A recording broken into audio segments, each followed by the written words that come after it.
turning one-time chats into repeat clients and higher earnings. One great conversation is a strong start, but turning that into a repeat client? That's where long-term success happens. In this lesson, I'll show you how to build meaningful relationships that lead to more bookings and higher earnings. Why repeat clients matter. Repeat clients bring consistency and momentum to your work. They're more relaxed and engaged. Sessions tend to be longer and more personal. They often leave positive reviews and return regularly. How to encourage repeat calls. After a great session, plant the seed for next time. Mention a topic you could continue later. Say something like, "I really enjoyed our talk. I'd love to pick it up again soon."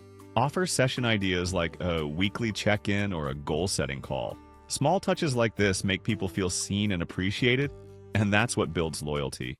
Build a loyal base. Clients are more likely to return when they feel a real connection. Keep light notes outside the platform to remember names or key details. Be consistent in your tone, energy, and professionalism. Treat every call as an opportunity to deliver value. When you're consistent, kind, and engaged, people will come back. Focus on relationships, not just transactions, and you'll see your impact and income grow together.